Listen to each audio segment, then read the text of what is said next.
Happy afternoon, sir, to all our staff, mentors, FES and group members. ఈరోజు మనకు video third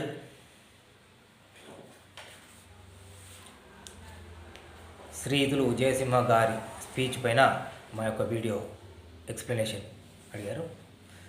sir, మన impact stage పైన గౌరవనీయులు జయసింహ గారిని కరతాళ ధ్వనులతో ఆనందోత్సవాలతో స్టేజీపైకి పిలిచి తనని స్వాగతించి తన గురించి పరిచయం చేస్తూ తెలియజేశారు.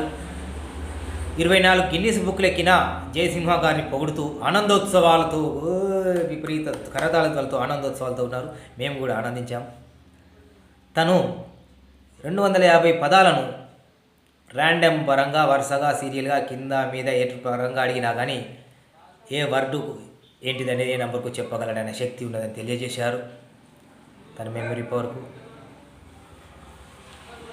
తను ఎన్ఎల్పి పరంగా ఎంతో శిక్షణ ఇవ్వగలడని మరియు forgive informations erase the some memories, కొన్ని మనలో గుర్తున్న అంశాలను మార్పు చేయడానికి, తొలగించుకోవడానికి, మర్చిపోవడానికి కొన్ని సూచనలు తెలియజేశారు. ఏమిటి జీవిత ఉదాహరణలు చెప్పారు.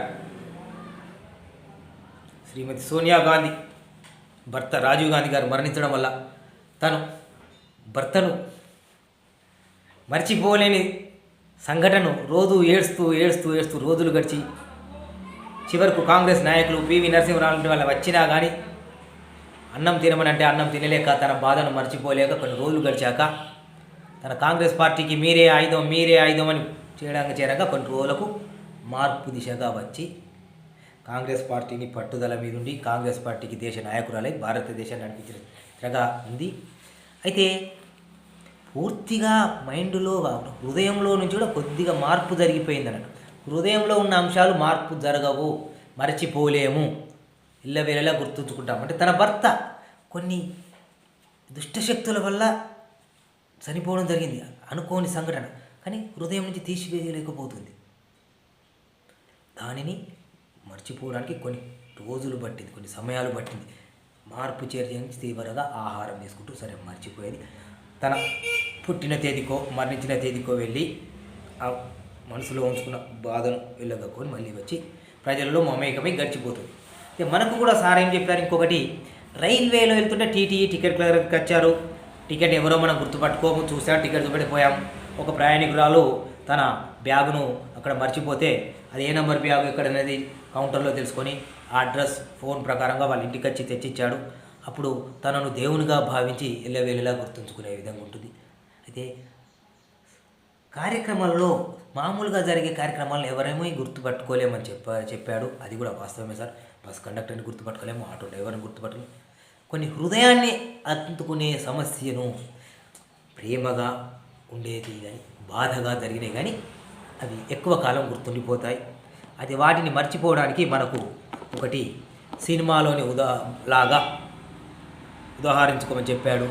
ఫస్ట్ మన బాధ, అది ఎంతటి బాధ అయినను 70 mm స్క్రీన్ మీద దానిని విజువలైజేషన్ చేసుకుంటూ మళ్ళీ కొద్ది తర్వాత 35 mm మీద కలర్ బై ఇష్టమనల్ కలర్గా మళ్ళీ బ్లాక్ అండ్ వైట్గా నార్మల్గా చేసుకుంటూ వస్తూ దీన్ని విజువలైజ్ చేసుకుంటూ వస్తుంటే మన బాధ అనేది తగ్గుముఖం జరిగి హృదయం నుంచి బహిర్గతం వచ్చి మనసు నుంచి బయటికి వచ్చి మన మనస్సు, శరీరము, హృదయము అవలీలగా బాధ లేకుండా జరిగిపోతుందని తెలియపరిచారు. ఆ విధంగా ఒకటి ఎగ్జాంపుల్ కూడా అందరికి చెప్పారు, చేశాం సార్. మరియు కర్ణుడు దుర్యోధనుల విషయం, వాళ్ళ ప్రేమ స్నేహబంధం తెలిపారు. మరియు ఒక్కొక్క నాయకుడైనా ప్రజలైనా ఈ భూమిపైన మంచి వాళ్ళు ఉన్నారు, చెడ్డ వాళ్ళు ఉన్నారు. ప్రతి దాంట్లో ప్లస్ మైనస్, సగభాగం ప్లస్ సగభాగం మైనస్, సగభాగం మంచిది సగభాగం చెడుది. ఏ దేశం చూడు, ఏ నేల చూడు, ఏ ప్రాంతం చూడు అంతటా ఉంది. దాన్ని కూడా తెలియపరిచాడండి. మరియు మన ఈ భారతదేశం, మన భూమాత, మన భరతమాత ఎన్నో దేశాలకు ఎన్నో విలువలను తెలియనేర్పింది. మాట, మర్యాద, మన్నన, గౌరవం, బాధ, ప్రేమ, కరుణ, పరిపాలనా విభాగం, కష్టసుఖాల్లో ఉన్నవారిని ఏ విధంగా తీసుకోవాలి, మన సంతోషాన్ని ఏ విధంగా తెలపాలి, ప్రతి అంశం కూడా తెలియపరిచారండి. కృతజ్ఞతలు సార్. సరే, జయసింహ సార్ గారు చెప్పిన స్క్రీన్ ప్లే మోడల్ బాగుంది. ఈ అంశంలో మెయిన్గా ఆ విషయం తెలియపరిచారండి.